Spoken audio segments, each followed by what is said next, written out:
But if you work hard, if you truly just grind and push yourself and stay focused and remember what you're fighting and working hard for, you can outdo anybody. Yeah.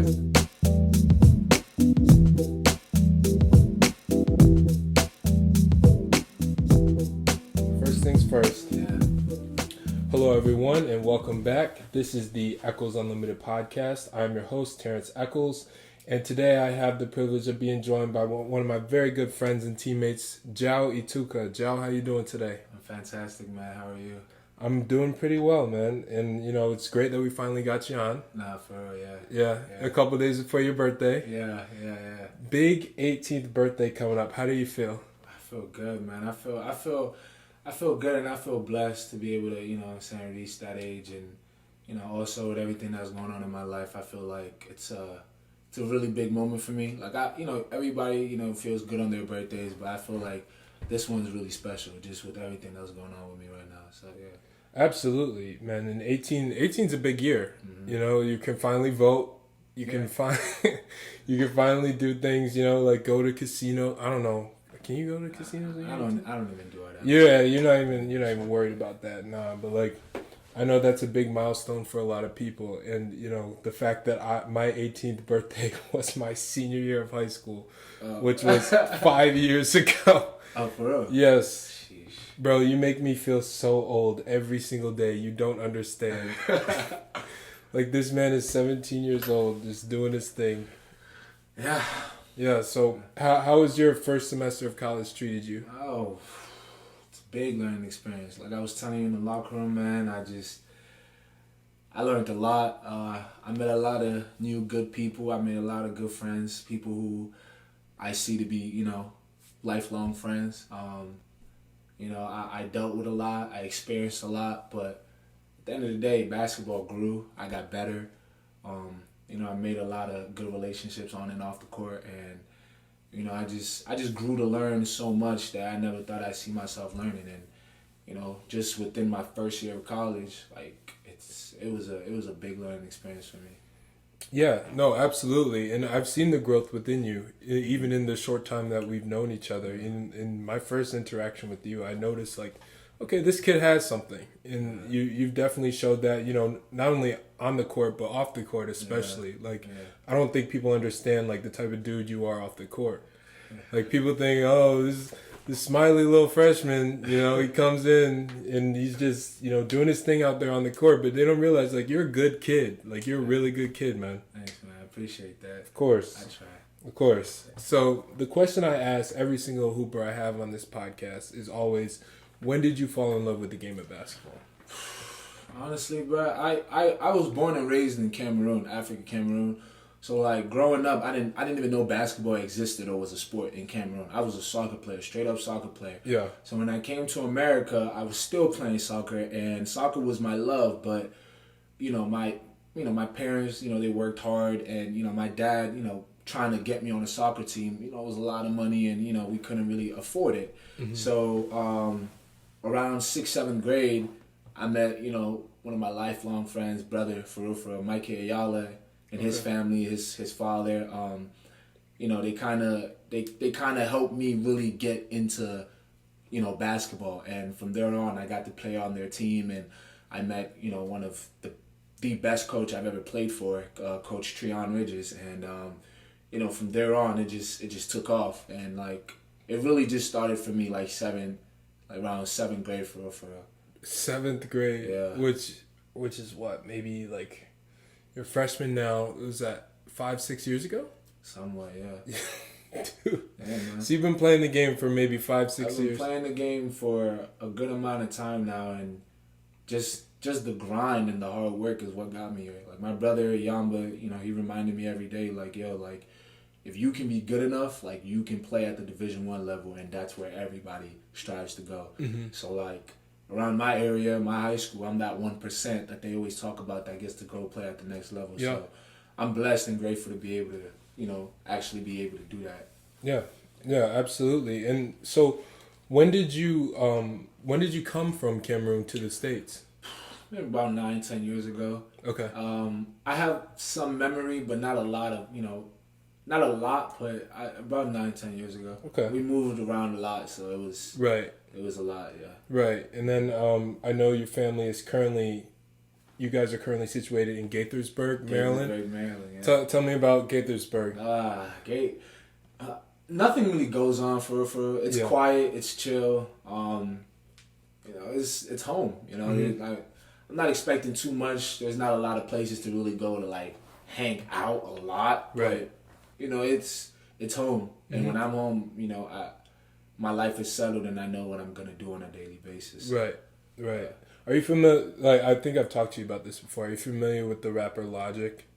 Oh yeah, Logic. He's from Gaithersburg. Yeah, he says he mentions this a lot in his rap, and he makes it sound like it's not too great of a place. Like, at the time, certain places aren't the best. Yeah. So when he was on the come up, and a little bit of when I moved to Gaithersburg, it wasn't the best. But cities get cleaned up and areas, they get straightened out. So things have been a lot better. Great, so, yeah. Great. Okay. No, because I was wondering, man. Yeah, it's not the hood. It's like it's a good place to live. Right. Yeah. Right. And you said you have limited memories of Cameroon. You came here when you were pretty young. Yeah. What, like 7, 8? Maybe, yeah, somewhat, yeah. Yeah. I see. And so, what was it like, going to high school in Gaithersburg, starting to play a little bit more basketball, like probably played a little bit AAU, right? Like, how did that go? It all started in AAU for real. Like, AAU was the start since, when I met Mikey and, his father and being able to be a part of that AAU team. That's where it started. Mm-hmm. The summer camps I went to, the training that I, Coach Tree, Coach Mike, they all, helped put me through. Leading up to high school, I was fortunate and worked hard enough to be able to play on the varsity team as a freshman. Okay. Yeah, and from there, I just, like I said, just the hard work, it just kept up with me always, and I just kept pushing and pushing and pushing. So that's pretty much it. And when you say hard work, like, what are some of the things that you did, growing up, like, like early wake up time? Oh my God, it's quarantine. Yeah. My brother Yamba, he'll tell you, but we ran hills every day for a month straight. On everything. How many hills did you run? Not even how many, just the hills was just 10 sprints up, 10 back pedals, 10 slides each side, and then finish off with 10 and then run a mile or 2. And it was just every day. It was quarantine. There was nothing else to do. Mm-hmm. Everybody was sitting at home eating, and I took advantage of the fact that, look, while everybody's home relaxing, I'm gonna work. Mm-hmm. And that's exactly what I did. I ran hills like a madman. Whenever my brother was going to the gym, I went with him. Mm-hmm. Push-ups, pull-ups, jump ropes, just doing whatever I can to be physically ahead of the competition. That's how I saw it. Right. And a lot of obviously I'm strong, so that just goes to show like exactly what I did to be ahead of the competition. Yeah, that was my mindset. Oh, awesome! I love that. And like I've seen pictures of you when you were like younger and whatnot, like old videos and stuff. Like, you were skinny. Yeah. Like, you were skinny. Oh, yeah. And then you come here, bro. You're like benching more than me. Oh, my God. Listen. 6, 7, 8 grade. Like, there's the beard. Like, it was... Yeah. People... I mean, obviously, like, I was skinny, but for how old I was and, like, the grade, like, I had a little bit of muscle. A toneness and a leanness. Yeah. So, as the years went on, and I started to really, like, take basketball more seriously and started to develop my mind into just being somebody that was gonna go to the NBA, I started to put myself a step ahead of everybody else. I wanted to be physically more dominant than the kids in my age group. Yeah. And then when I got to the level where I would play against guys who were older than me, I would be already able to match that physicality. Yeah. So when I went to the gym, I just pick up weights, just curl stuff. Really? You just had no regimen? I didn't really have a regimen. I didn't have much coordination. I didn't have much of a plan. I just went out there and I just wanted to get big and strong. Yeah. This, freshman year, 8th grade, a little bit, sophomore year. When we'd have workouts for high school, Coach Hoda, he would put us through, list of exercises that he Right. wanted us to do. I would do them and do more. Right. And, throughout high school, I had a weight training class, and I'd go in whenever period, and I just lift weights. So I was constantly always exercising on top of conditioning basketball-wise. Yep. So to me, physicality, isn't always what you want in basketball, because there's guys who are tall, not that strong. Yeah. But to me, for my height and the position that I was playing, I wanted to be ahead of the competition. Yeah. I wanted to make sure that if I was going to get by somebody, they weren't going to be able to recover because I was strong enough to bump them off and Exactly. just keep them off me. So to me, that part was really, really important on the come up. But once I got there, I realized, okay, I'm big, I'm strong enough, so there shouldn't be much else pushing towards me being physical, because I'm already that. Right. And mentally, I'm that too. Yeah. Physically and mentally, I was already locked in. So to me, that was pretty much it. Yeah, yeah, and you met you talk about your transformation and just your dedication to it. The second I saw you, and I'll put the video in this podcast. Yeah. But when I first saw first of all, I saw that we had signed a point guard, and I knew that we needed one. Yeah. So I was like, okay, great. We got this, kid from Gaithersburg. I didn't know anything about you. Yeah. Right? And I didn't show up for the summer. Yeah. Yeah, you did. I was interning back home in Syracuse. Shout out Galaxy Media. Uh-huh. But I was interning at home, and I wasn't really checking in with the guys, okay, who looks good, who does this, who does that. Mm-hmm. And then when I tell you, you kind of blew me away. The first time I watched you play, I was like, this kid? We got this kid? This is our point guard? And just the fact that you were so explosive. Yeah.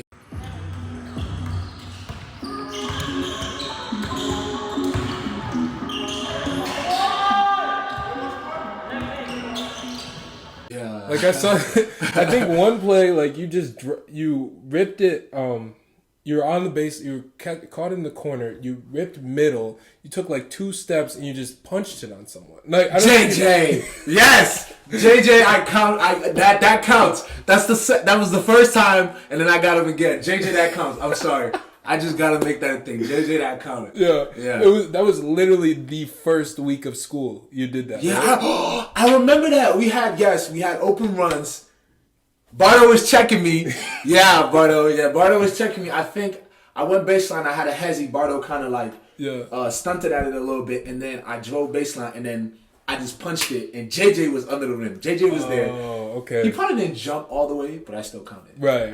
Yeah, no, Jay, I'm still counting that, bro. Hey, man, I just remember seeing that play, and I was like, okay, this kid's pretty explosive. I'd seen your physique, of course, because I think I met you earlier that week, in the locker room or something. Yeah, exactly, yeah. Yeah, and we had talked for a little bit. I was like, okay, this kid, he's there. Yeah.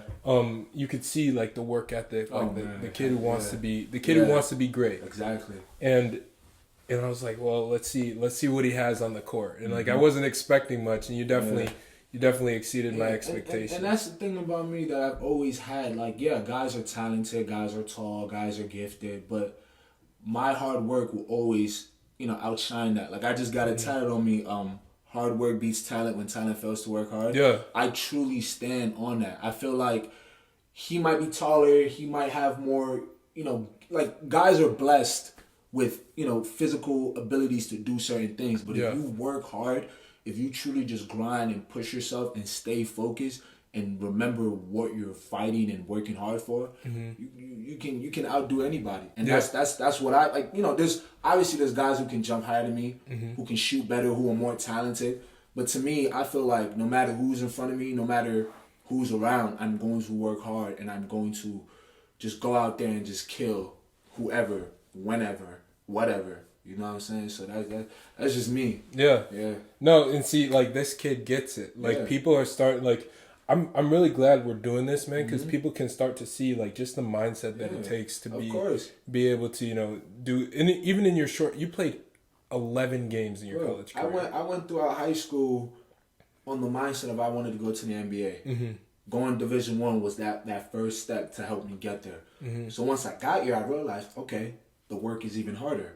Go harder. Yeah. So that's exactly what I'm doing. And to my knowledge, if I just keep this up for a good amount of years, what's stopping me from going to that next level, which is the NBA that I've always dreamed of? Yeah. You know what I'm saying? Exactly. So as you keep getting better and keep growing, the work becomes even more important, and just like it's just stuck with you. And the confidence of knowing that, okay, I'm gonna get there one day, is because of the fact that I know that I'm going to work for it. I just don't say it to say it. I say it because I know I'm gonna work for it. So like it just makes it a lot easier for me to really believe and like make it come true. Yeah. And you talk about this, like, just this work ethic, this hard work. Like, what is it fueling you? Like, what, I know you want to make it to the NBA, My but mother, like your my mom, family, my father, my brother.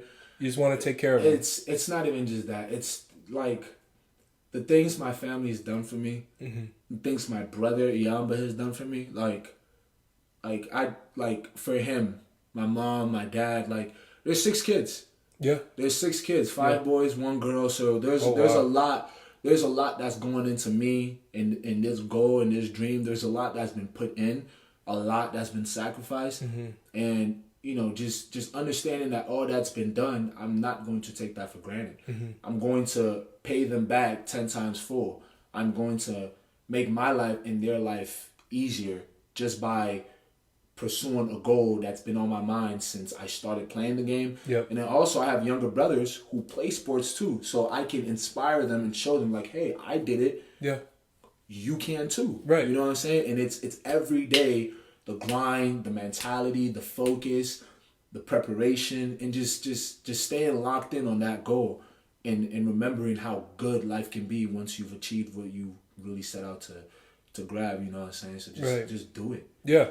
Yeah, and I definitely think like just applying that mentality and that mindset. I know your goal is the NBA, but everyone, like, if you apply that type of mindset, mentality, and then you have something like family that's driving you as well, like there's nothing stopping you from reaching your goal. If even like in a different person's case, like say their goal is you apply that in any scenario, the classroom, and your goal is to just take care of your family. Like you can do that. Yeah. You can invest in stocks. Like if you work hard enough and you analyze the stock market, or if you're like a realtor, or whatever you do in life, just if you apply that mindset and you have something like family that's driving you, like there's nothing stopping you. Yeah, man, exactly. Nothing stopping you, man. So let's talk about sort of like what your recruiting process, like how did that go? It went well.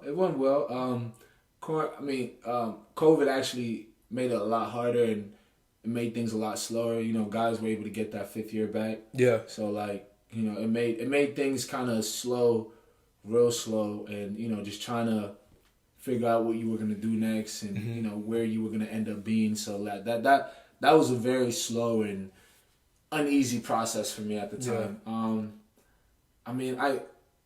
I can't really tell you what was going on in my head at the time. It was a lot of whether you were gonna reclass or you were gonna go with whichever best option you had, and I think Marist just came at the best time for them.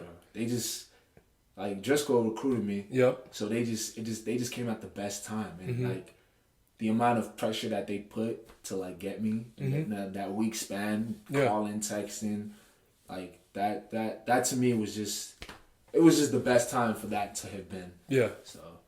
Yeah. And you mentioned that, and like that's the first time that's happened where like a bunch of schools, they don't know if they're gonna get their guys back. Yeah. Because like they have all these graduating seniors. They can get a graduating senior for another year, a guy who's 22, 23 years old.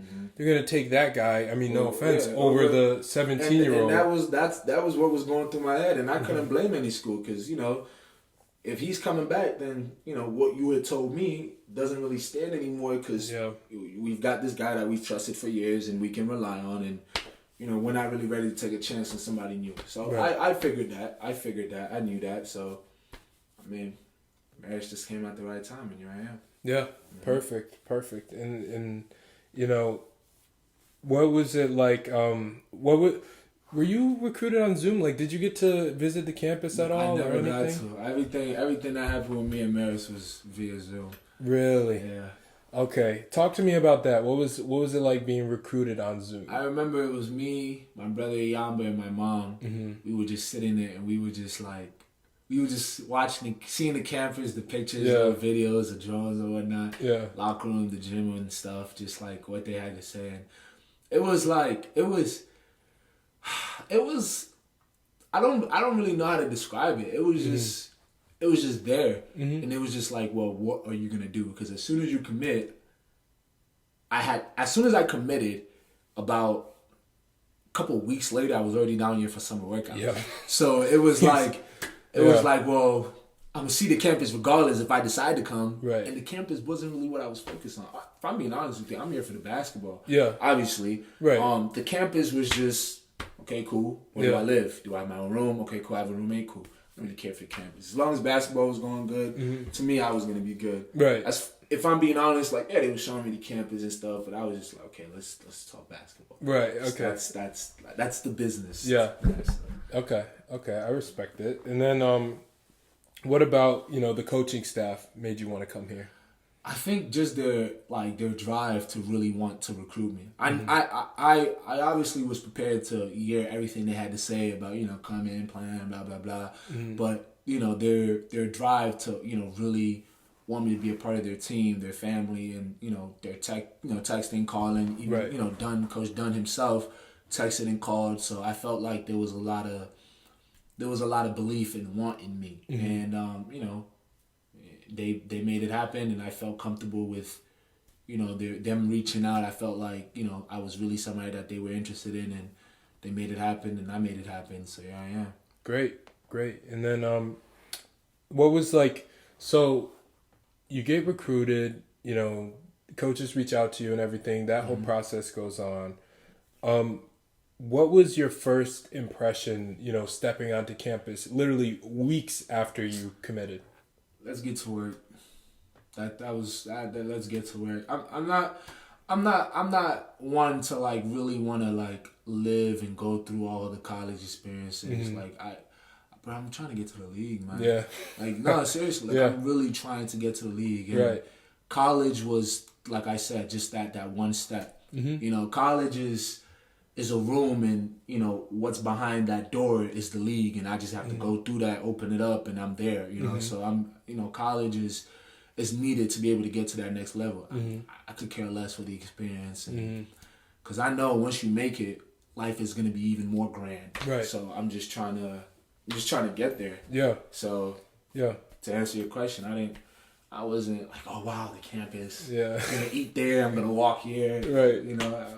I'm trying to get to the league, man. Right. And I like the fact that you have this good mentality about you, and that you just came here focused, right? Because that's something that a lot of people lose, especially their first semester. Yeah, and people get caught up in the parties and the girls and the drinking and the wanting to have a good time, and that's fine. Some people they can do that. Yeah, I can't. Yep. You know what I'm saying? To me, I feel like there's too much holding on with me to be here and making these mistakes. Yeah. You know what I'm saying? It's basketball in school. And yeah, I'm not the best in the classroom, but I still made sure to get everything I needed to get done. I ended the semester with a 3.5 GPA. Let's go, surprisingly, my boy. I know, right? Let's go. 3.5 GPA, and Congrats. basketball is going well. So to me, that's all I need. You know what I'm saying? You keep that up.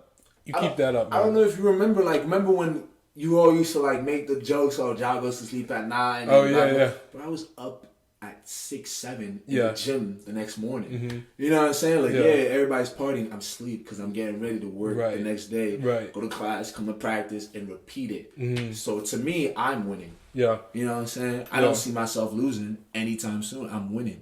So it's just that was it. Right. No, and you're right about that, because I remember there was an ongoing joke, especially at the beginning of the semester, that Jao sleep by 9:30 every night. Remember, we go to the volleyball games, it'd be exactly 8 o'clock, and I'd be like, I gotta head out. Yeah, exactly. And then Rob be like, oh, Jao, bedtime. And everybody it's bedtime. No, really, it's bedtime. Exactly. Because I'm getting up at 6 to get in the gym, 6 to 7, shower, be in class by 8.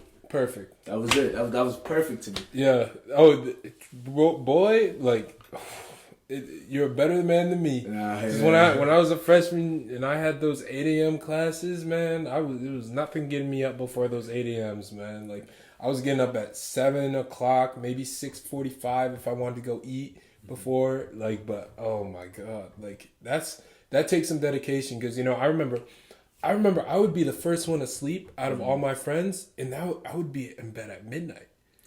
So imagine, like, I don't know how you do it, especially because let's talk about this, man. You not only are you like just this focused, dedicated person, but you just have a social personality. You're a great talker. Like you're friendly. Like you have a lot of friends. Yeah, that's like people. Good friends. Yeah, exactly. And we joke about this on the team as well. Like Jao's hanging out with his friends when he's like not doing schoolwork or not playing basketball or not like practicing or nothing. Like you're a very social guy. Like how do you balance that? Like, do you just like once 9 o'clock hits, you be like, all right, y'all, I'm out. Yeah, it's just like you just gotta have confidence to be able to introduce yourself to people. Yeah, and truly, get them talking. Mm-hmm. Get them talking. Show some interest and build off that. Try to see where you guys have some similarities in a sense. Like once the year started, I remember, Matt JJ telling me, once the season started, make some friends in class. Yeah. That you can rely on. Like, hey, I'm not, I'm traveling. Can I see your notes? Just people that Yeah, just like people that that you can rely on. So I did exactly that, and if I see them in the dining hall or in the hallways, I'd say what's up. And that's one thing about me too. Like, if I see you and I know you, I'm always gonna say what's up. Right. I'm always gonna, reach out and let you know, like, hey, what's up? Like, you got a friend in me. Yeah. In a sense. So like, I'm a friendly. My mom raised me right. Yeah. Always be good to people. You never know where that person can do for you in life or what connections they can, you can create. So friendship and camaraderie, it's a really important thing to have, but it's not always needed. Yeah, it's not always. It's just a cherry on top. It's just a cherry on top, and to be able to have that, it's a blessing. Yeah, I'm not seeking and going out here and wanting everybody to be my friend. Just a good person. I've met good people, and I value those people that I have around me. Yeah. So to me, that's an important thing to have, and an important trait that I surprise myself with at times. Like, really? Wow, yeah, like just my ability to talk to people. Yeah. Just to be able to put a smile on someone's face. Parents. Yeah. No, seriously, like yeah. Okay. Yeah. Funny story. Army game. Yeah. My parents came to the game. My brother came to the game. Everyone, we're just hanging out in the lobby. Really just chilling. Like I'm saying what's up to them. You come right up to them, introduce yourself, hug my mom, dap my brother up, and they're like, "Wow, who was that?" And I was like, "Man, that's just Jao. He's a great kid. He's freshman." And they had just seen you play. They're like, "Wow, he was one of the better players on your team. Like he did a really good job." And I'm like, "Yeah, no, he's a really good kid too. Like people don't understand. Like you need both. Yeah, exactly. You need both. Yeah, because I know that the basketball is there. The basketball is always going to be there. But who are you off the court? Yeah. What do people have to say about you? What do your peers have to say about you? What do your own parents have to say about you? Exactly. So to me, it's when you have a good base of people that will go to war to just put your name in a good place with respect. I feel like that goes a long way. And just hearing the people that you value say good things about you, it's a confidence builder. Yeah, because I've even sent you the text message. My mom will text me, "Oh, you guys did so great. Just tell Jao I said you did a great job." Yeah, that always makes my day, win or lose. Yeah. It's always something to have, because when you lose, you're in your feels, you're tired, your body's hurting. But when you see something that's just so uplifting, it's like, okay, thank you. Yeah. All right, thank you. Yeah. Let's get back to work. Needed that. Helps recharge you. Exactly. Exactly. No, that's great, man. And then, like, to this day, my parents still ask, "Oh, how's Jao doing?" He's doing You should invite me over for dinner, man. Hey, I got you. Let's do it. I got you, man. Let's If you wanna make the trek up one time with me, you always got a spot at our table, man. Echols family loves you. Yeah, appreciate that. I love y'all too. I appreciate that, man. All right, so like my question was gonna be like, why are you so popular on campus? But I guess we've already, sort of. I'm not popular, man. I don't believe in popularity. Stop the cap. No, really, I don't. I'm not popular. I'm not. I'm really not. Okay, and it's funny that you said that because like you say like, oh, okay, anyone I see that I know, I'm going to say hi. But it's like if you walk on campus with Jao, and I haven't walked on campus with you very often, right? But I just hear stuff and I see stuff as well, and they're like, oh yeah, Jao said hi to this person, that person, that. Everybody knows Jao, and there's a term for this, and it's called being the man. And if anybody knows. So. Nah, bro, like, Matt harassed me was the same way when he was coming up, and now you are the same way. Like, and before Matt harassed me, it was Isaiah Lamb. Shout out to Isaiah Lamb, who, there's always one guy on our team that is just, like, the man on campus. Like, knows everybody, is friends with everybody. Like, that's funny. I guess I'll take that title if y'all want to give it to me. Okay. I'll take it. Okay. Isaiah Lamb's also from Maryland, too. Really? He's a Baltimore guy, yeah. Hello. So shout out to him, man.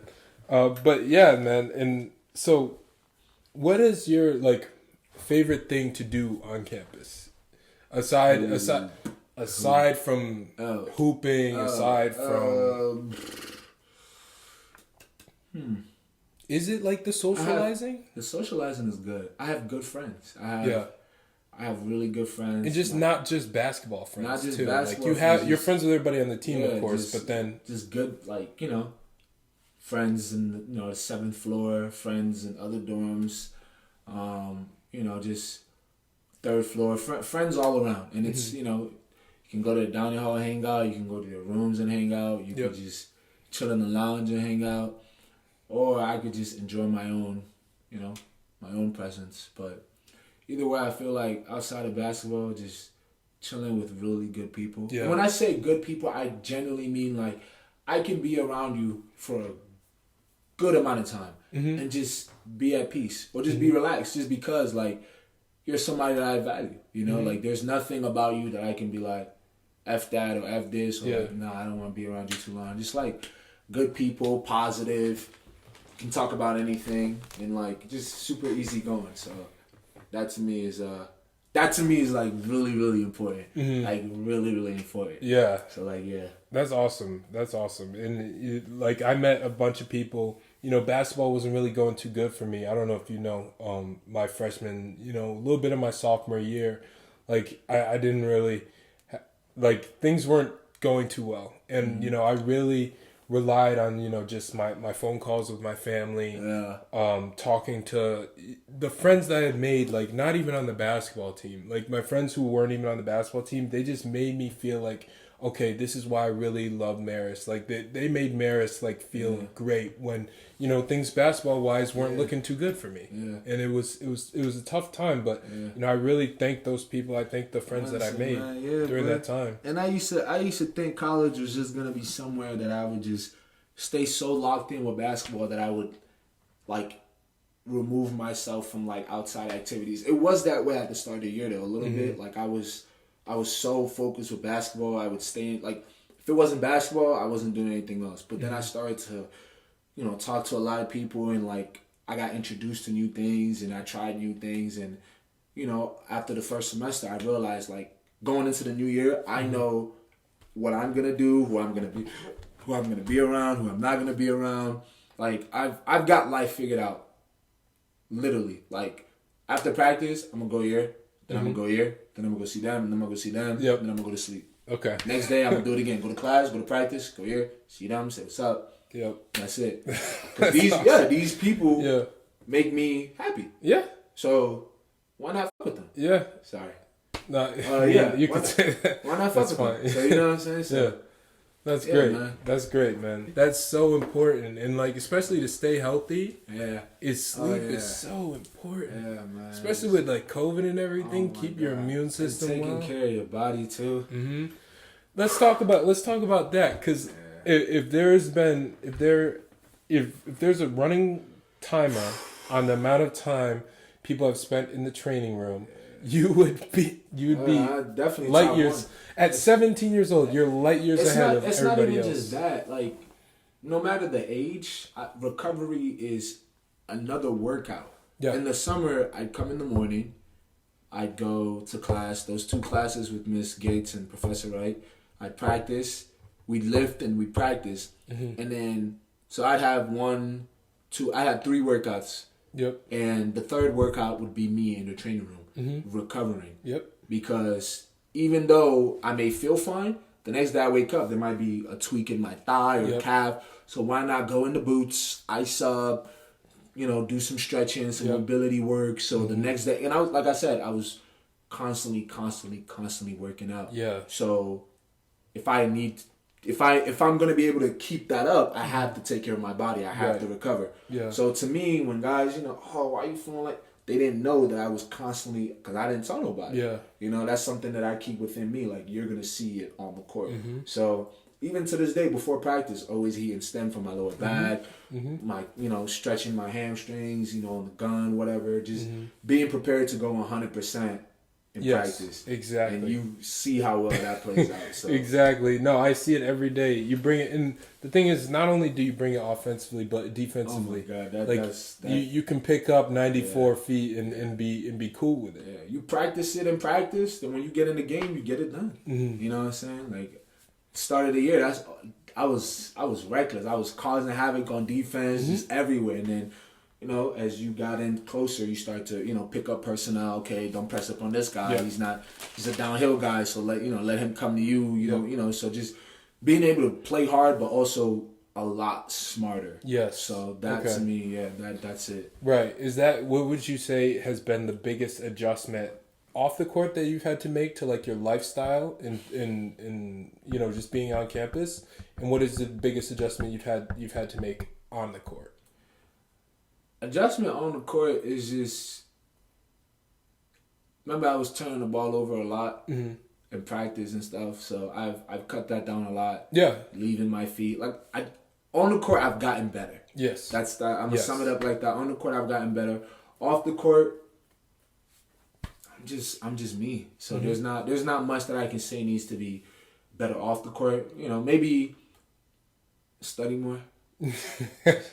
Study more and really make good use of my time at school. But that's pretty much it. Yeah, that's pretty much it. No, that's smart. And just being able to make those adjustments, like on the fly on the court, and it's like it's hard, man. It's hard to break yourself of habits that you, because I assume like in high school you were probably the man. Like you. How much did you score your senior year per game? 26. Yeah. Okay. I was junior. I didn't get to play senior year. Oh, okay. Junior year was 26. So you scored 26 points. You go from scoring 26 points a game, pretty much doing whatever you needed to do. You could take whatever shot you wanted. As long as you were playing hard, you were doing your thing. Mm-hmm. Right now, not only do you have to play hard, but you have to play within the offense. Yeah, you have to not make mistakes. Turn the ball over. You got to know the other team sets. You got to remember what they're going to run and what we're going to run. Baseline of bounds, sideline of bounds. So it's a lot. As you can clearly see, I'm still not 100% with it yet. Right. But I'm getting there. Yeah. It's hard though. It's a lot of focus.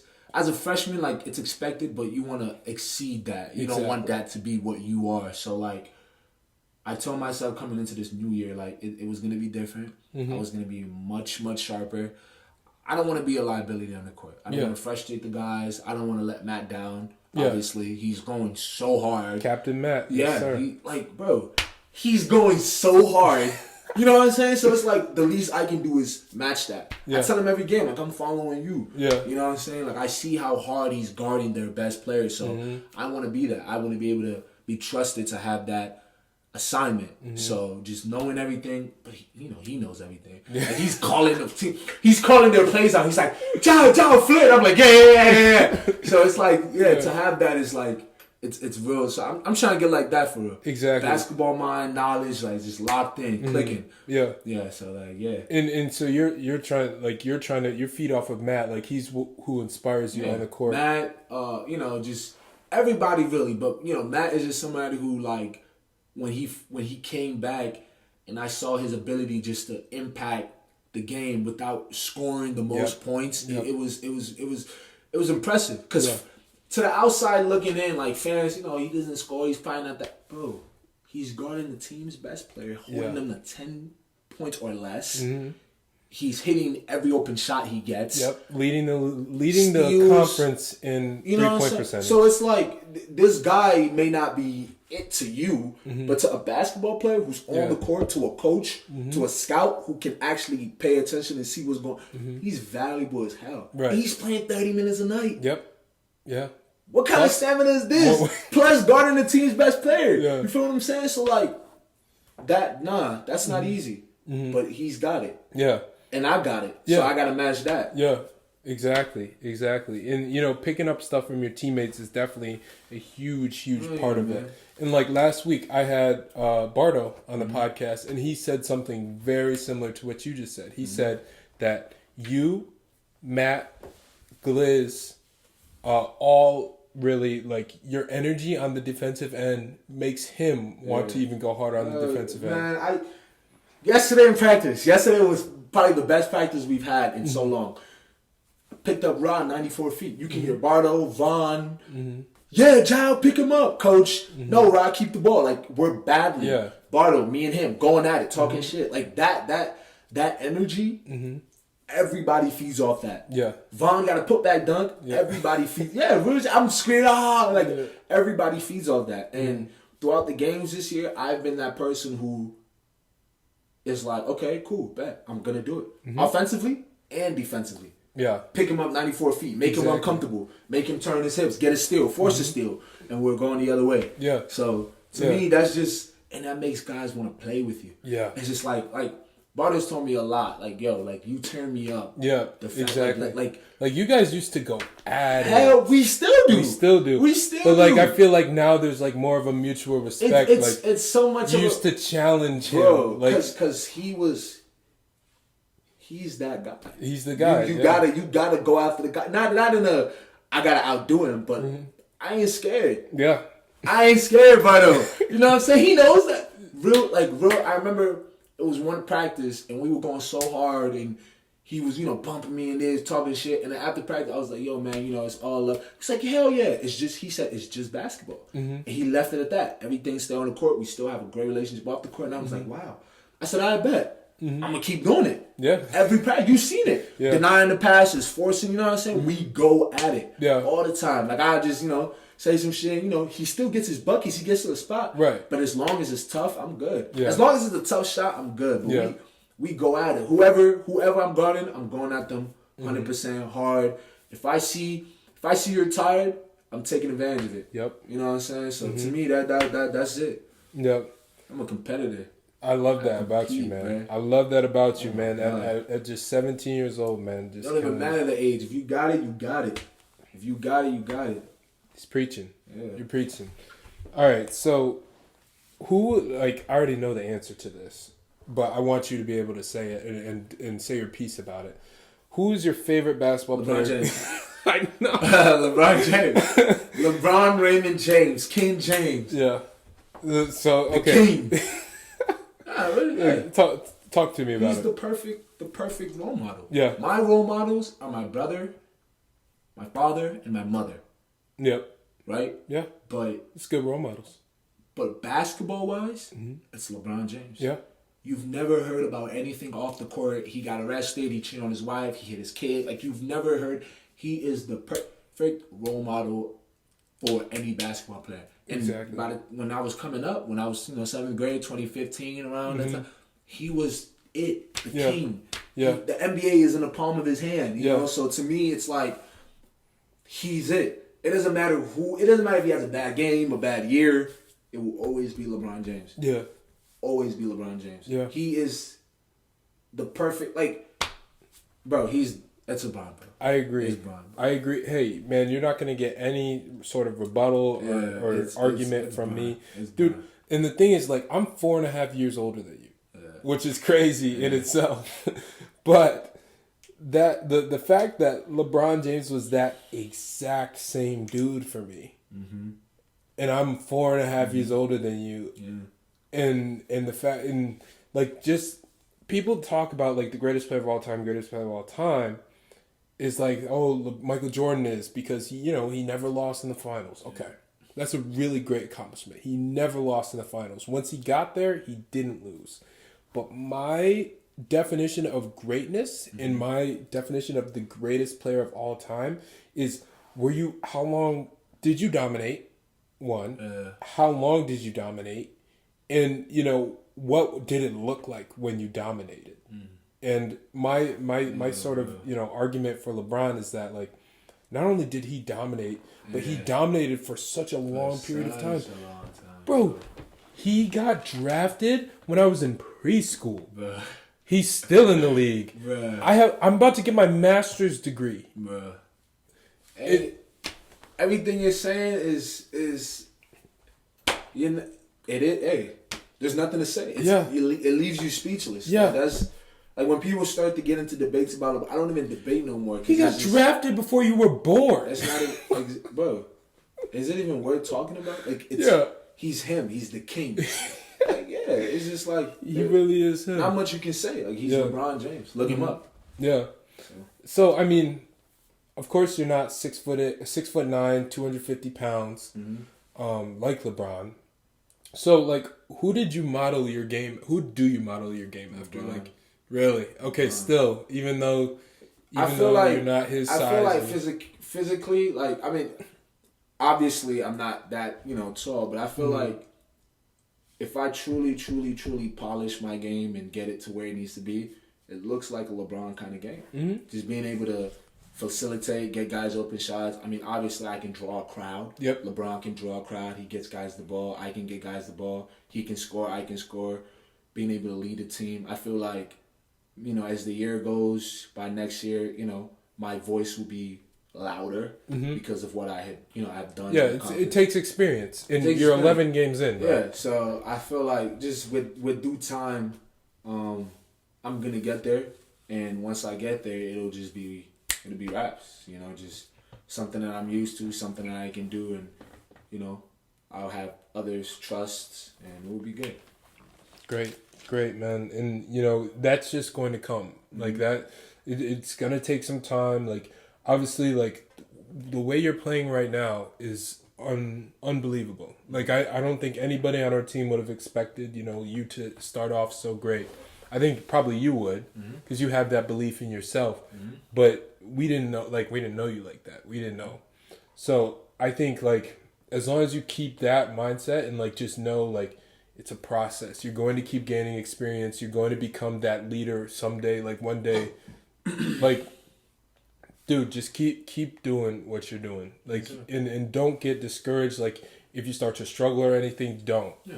Because, like, it's all part of the process. I'm prepared. I'm very, very much prepared. So. Great. No, I mean, if you can keep doing what you're doing, like, for the rest of your career, like, please, by all means, go ahead. Yes, sir. But if there's a time where you have, like, an off night, or you don't feel it, or, like, things, outside of your control happen, just don't lose sight of what you're here to do and your goals and the things that you are capable of, because I know that you're more than capable of doing anything that you want on this court, man. Appreciate that, dog. Of course, man.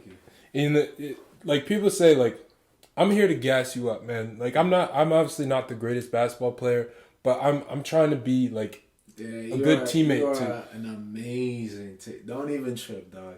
Thank you. Is the best teammate that I've ever had. Like, the conversations, the encouragement, even in practice, like, before a game. Remember our first scrimmage, and I was telling you how, like, nervous I was. He was in my ear. He was there. After the first rookie of the week, he said, "Good, win it again." After the second one, he said, "Good, win it again." And the third one, he said, "Good." So it's like, he's there. Yeah. And it's such a blessing to have you in that corner. And when I saw you come into the game, I was so excited. Oh, thanks, bro. I was so excited. Thanks, bro. For you, bro. I was like, I was like, yeah. I'm gonna shout out for you next bro. time. I got shoot you. that. I don't even care what you do. Just shoot the ball, bro. I got you. Put it in the basket. I got you. Hell yeah. Always, man. Always. And it's a good thing to have, because I'm glad I could talk to you, especially like with any of our teammates. It's good to have guys who understand their role on the team, who can understand like dude, I've been through it. Like I've understood the struggles of not playing well. I played well. I've had good times in my career throughout my career. Maybe not here, but like throughout my career, I've had good times where I felt like I was a really good basketball player. So like, I'm just trying to be here for you guys because like this is my last dance. This is my last shot at it. And our goal is to leave Atlantic City with a big piece of metal. A big piece of metal, man. That's always the goal. That's always the goal. That's all we want, man. So yeah, it's a good thing to know I have that sort of respect from you guys, especially the freshmen. You don't always get that from freshmen. We got a really good freshman class. You have.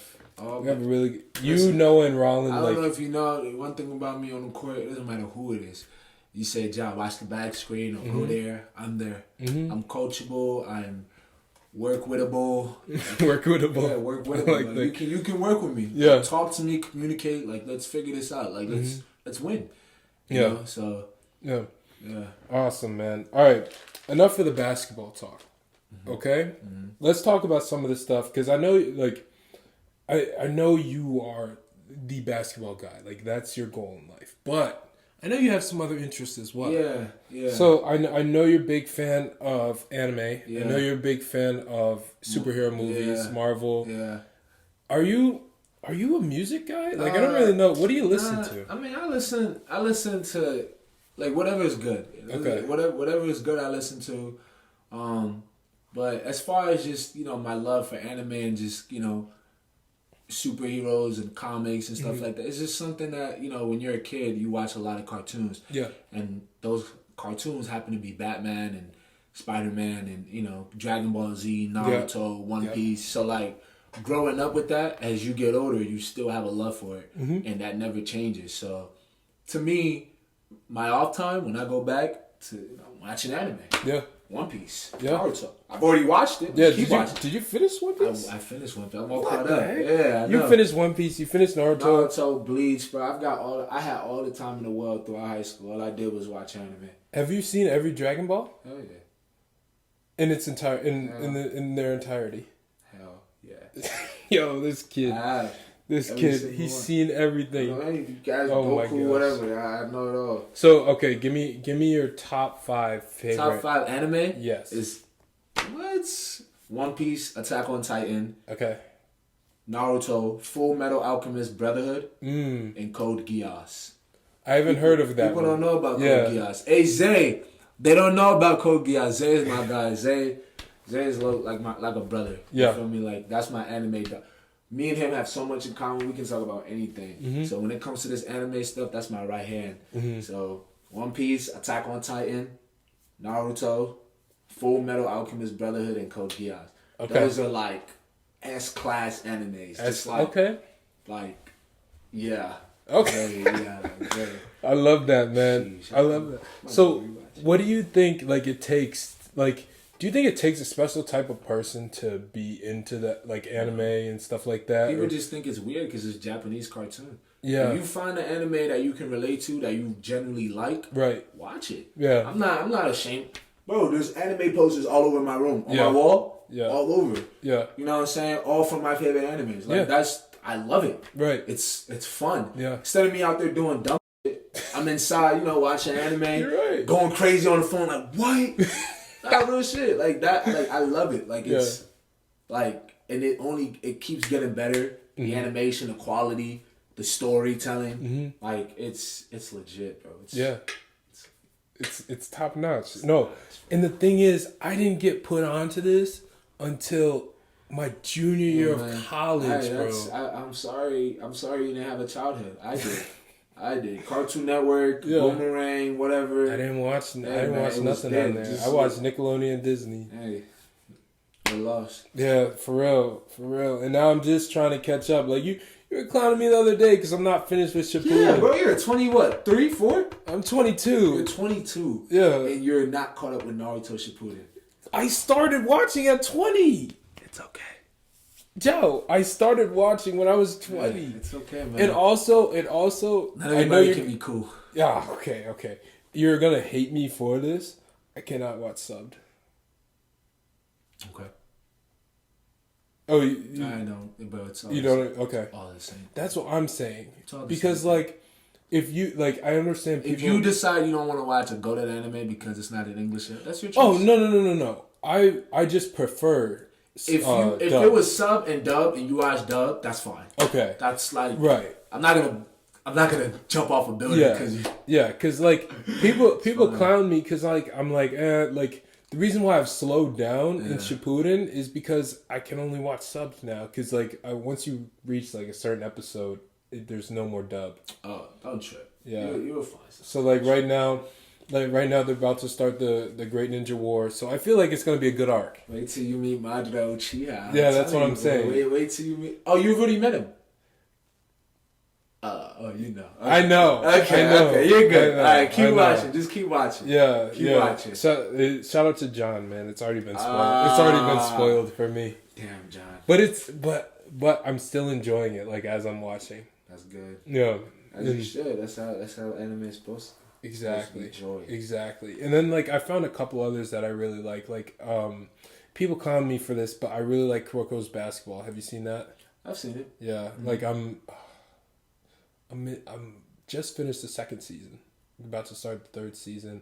And then like I started Hunter x Hunter, but I just can't like I started Hunter x Hunter, started One Punch, but I just can't like I can't watch those and like not be finished with Kuroko or Naruto. Mm-hmm. Like it's just like I gotta watch one at a time. Yeah, it's just hard. I feel that. But okay.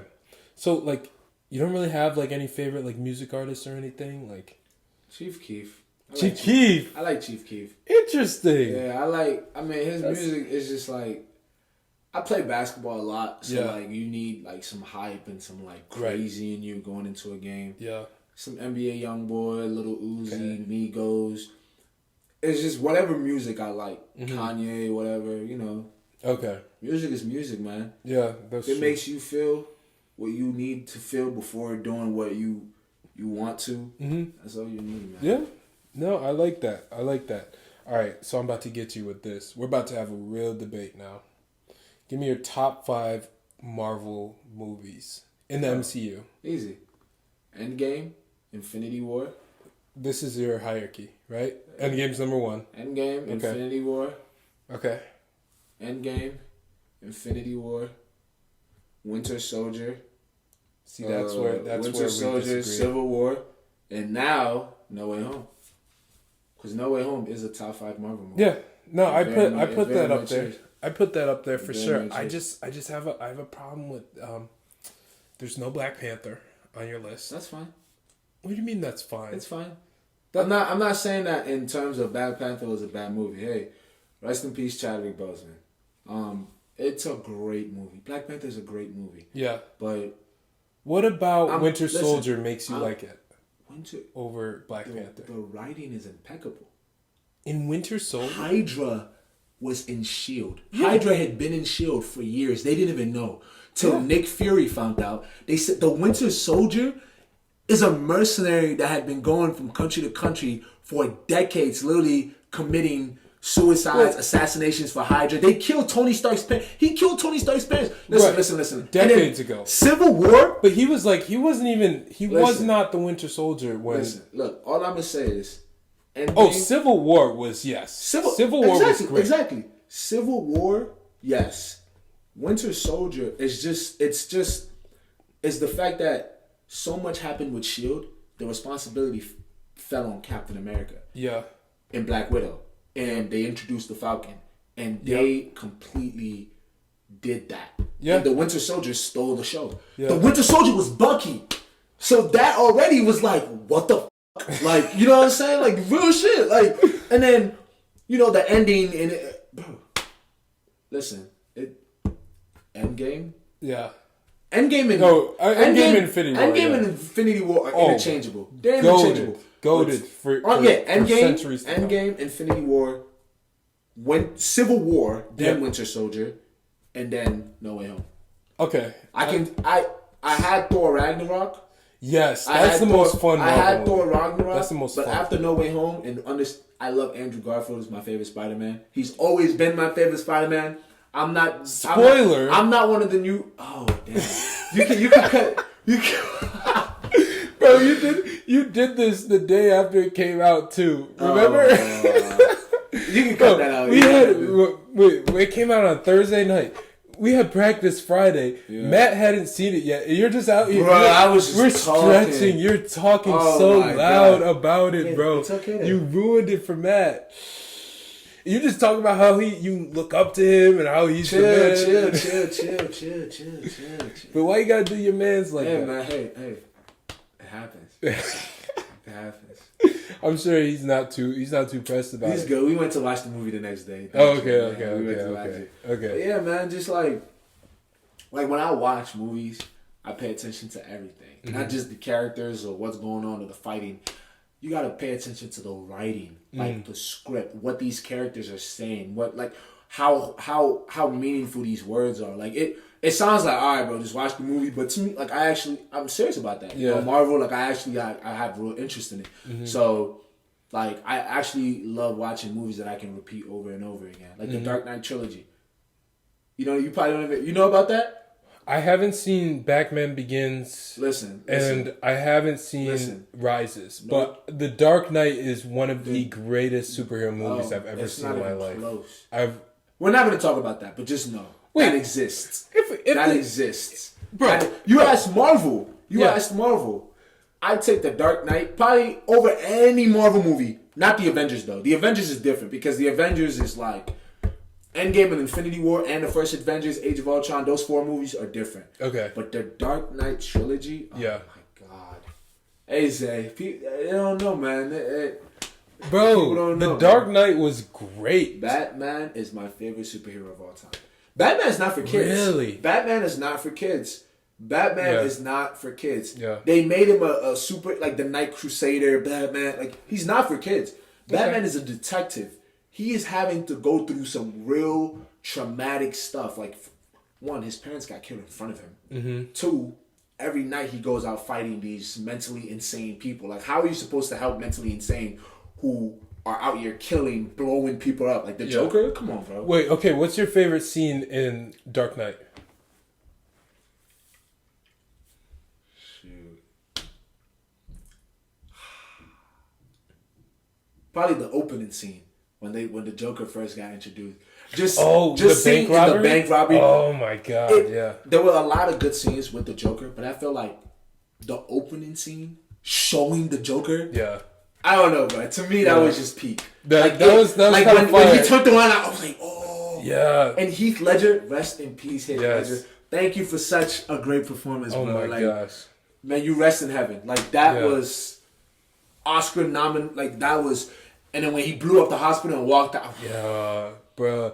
That scene was insane. Like, my favorite part of that scene was when, like, towards the end where he's like, oh, yeah, they're talking about, like, the boss. Yeah. The whole time. They're like, the boss of this, the boss of that. And it was him. And he was there, too. He shot the last guy and then pulls off his mask. Oh, my God. He played that to a T. Like, I can't even explain.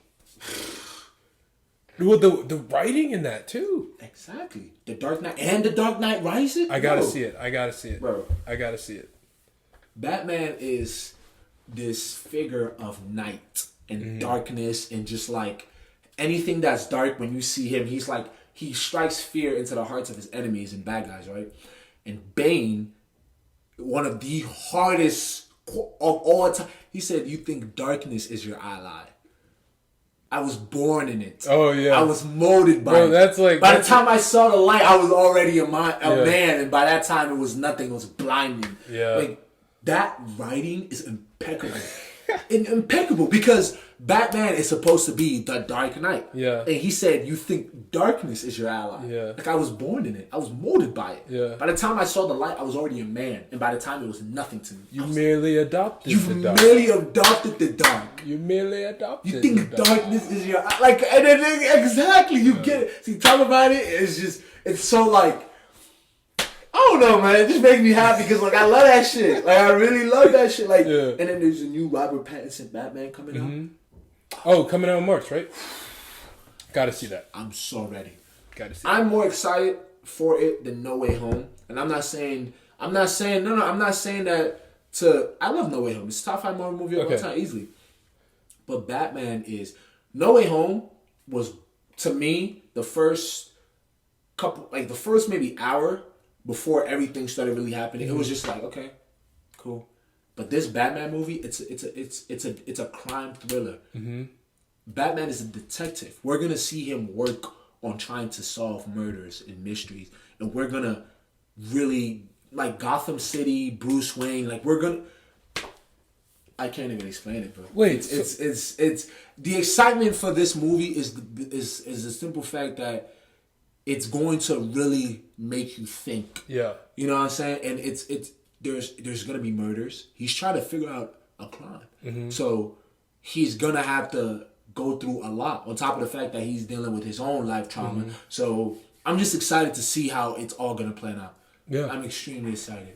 Bro, I agree. But okay. I agree.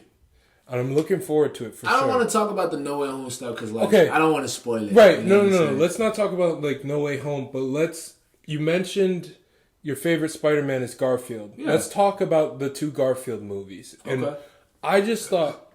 The 2 Garfield movies. They're very compelling. They are. But they're too dark and too sad for me to, like, enjoy them. And I thought you did a the great thing. job. That's the thing. Batman is not for kids. Yeah. Spider-Man is for kids, right? Yeah. Spider-Man swings, saves the day, Yeah. gets You're the friendly girl. neighborhood You're Spider-Man. friendly neighborhood Spider-Man, Yeah. right? But Andrew, his movies changed that. Spider-Man can easily be dark. Yeah. Easily. Oh his my gosh. girl. He's gone through so much trauma. Yeah. In which Spider-Man movie? Spider-Man in Tobey Maguire's, he lost Harry. But Harry tried to kill him. He lost Uncle Ben, right? Yeah, he lost Uncle Ben. That was kind of sad. Right? It was sad, but it never really put him in such a bad place where he had to really... Andrew? Come on, bro. His parents, Uncle Ben, Gwen... Yeah. You know what I'm saying? Like he stopped being Spider-Man. Chief, Gwen's dad. And the fact that he broke the promise when he was supposed to keep her out of it. You know what I'm saying? So to him, it was like he stopped being Spider-Man for a good while. He was done. Yep. Spider-Man can easily be dark. Yeah. Spider-Man easily. But the thing with Bruce Wayne and Batman, bro, your parents get shot right in front of you. Right in front of you. Your mom and your father, right in front of you. You're an only child. You're a kid. You know what I'm saying? Like that. Like again, you're a billionaire, but you're a kid. Yeah. Your parents are gone. Yeah. Well, Batman's story to me is much more. It's much more grabbing than Spider-Man. Because Spider-Man is your friendly neighborhood Spider-Man. He's a kid in high school. He gets bullied. And it's like, yeah, okay, cool. But Batman is like, wow, like, hey man, I feel for you, dog. Yeah. Like you lost your yeah, you're punching, you're going crazy right now. You're going crazy on this bad guy's face, and it's like I feel it. Yeah, I feel it. Gotham City is this terrible place, and he's trying to clean it up, and he's doing it his way. So to me, that's just like that's tough. So you mentioned your parents dying in front of you for superheroes. How did you feel about Xiangxi?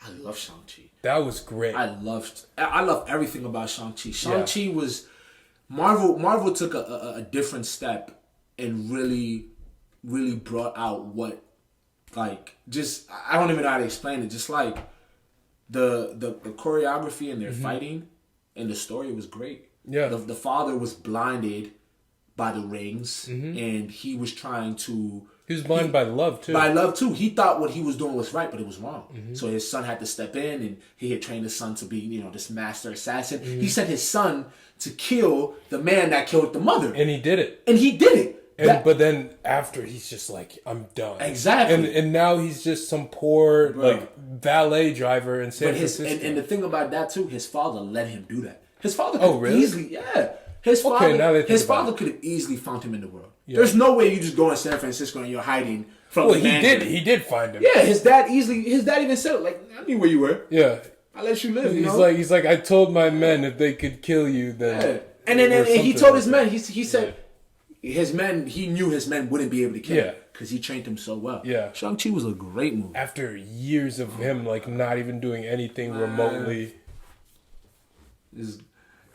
These movies are amazing. They really are. They make life more enjoyable for sure. They really do. They really do. All right. So you said, okay, let's talk. What's your favorite food? Spaghetti and meatballs. No way. Yeah, I love spaghetti and meatballs. I thought you were going to say some African food. You say that's all you eat when you're home. It is, but if you give me spaghetti and meatballs, I'll crush it. Really? Yeah. That's what you get for post-game every time? Yeah. I love jollof rice, fufu, and eru. Just the common, Cameroonian dishes. I love it, but, spaghetti and meatballs, I love spaghetti and meatballs. Mm-hmm. How do you feel about the game of basketball growing in Cameroon? Like with guys like Joel Embiid, Pascal Siakam, all-stars in the NBA. I feel like that's amazing. Because there's a lot of unpolished talent in Cameroon. And seeing guys who are from that country, it'll inspire the kids back at home, which is what I'm really looking forward to doing. Yeah. Just inspiring the kids back at home and saying, hey, like, look at him. He's so famous in America. He's from Cameroon. He's from here. He's just like me. I can do what he's doing. And I feel like that'll come. Right. It really will come. Like, the future's so bright, man. I'm telling you, man, it's so bright. You just gotta. I'm telling you, the future's so bright. You gotta grab it. I'm every day. Like, I just wake up and it's just like, all right, let's get to it. Let's grab it. It's like, let's take it. Yeah. Like, I'm not gonna wait for it. I'm gonna take it. Yeah. You know what I'm saying? So like, that's it. That's perfect, man. That's perfect. And have you ever thought about? Does Cameroon have a national team? Like, have you ever thought about suiting up and? If that was the case, I would definitely play for Cameroon. I was born and raised. I'm Cameroonian. I'm American. I live in America, but I'm Cameroonian. Yeah. Like, green, red, yellow, Cameroon flag. That's me. Yeah. If I was ever given the opportunity to play, I'd play for them. Yeah. Sure. Yeah. Do you know if they do that? Like, I'm not exactly sure, but once I get there, I don't know. Yeah. Exactly. I don't even think you're eligible to at 17 years old. Oh my gosh. All right. So only a couple more questions, man. All right. So, what is the best advice you've received so far in your 17 years? Almost 18. Not even much of advice, but just this quote for real. Yeah. Like that, just hard work. Just hard work. And I got it. It's actually Kevin Durant's quote. I remember watching Thunderstruck, the movie. And really? He had said it, and I was just like, classic. Wow. Like, no, really, I was just like, wow. Like, and for years, I didn't really think much of it till I actually experienced and saw it. Yep. There are guys who are 7 foot, 6 this, 6'9", can jump out the building, guys who can shoot lights out. But at the end of the day, like, how hard you work can truly separate you from those guys. Because yes, he can shoot the shit out the ball, but you play defense hard.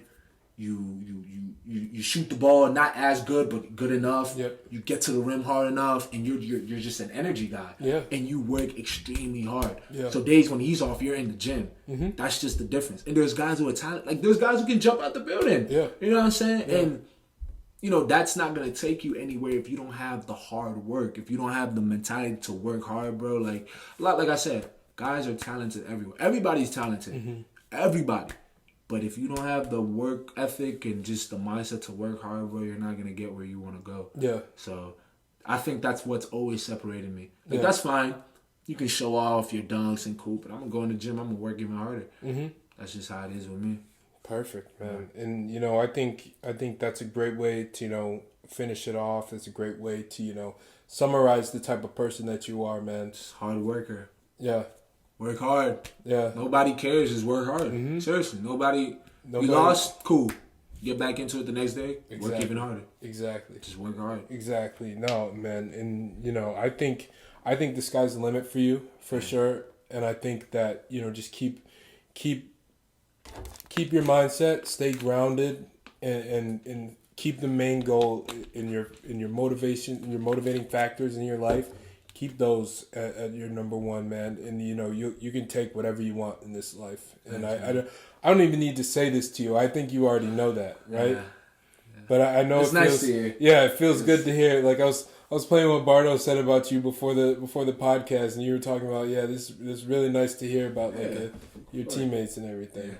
So that's perfect, man. Hey, I'm so glad you came here. I am so glad could get you on, and shout out your Instagram and whatnot. Where can people find you? Jao _Ituka 10. It was 25, but it's 10 now because my number is 10. Oh, you changed your number. Yeah. I was 25 in high school too. Yeah, that's tough. Yeah. Honestly, just look up Jao Ituka. You'll see me. You see a picture of me smiling with my baby. So yeah, man. Thank you for having me, T. Of course. Thank you very, for coming very on. much honored. My man. Bye-bye. Yeah.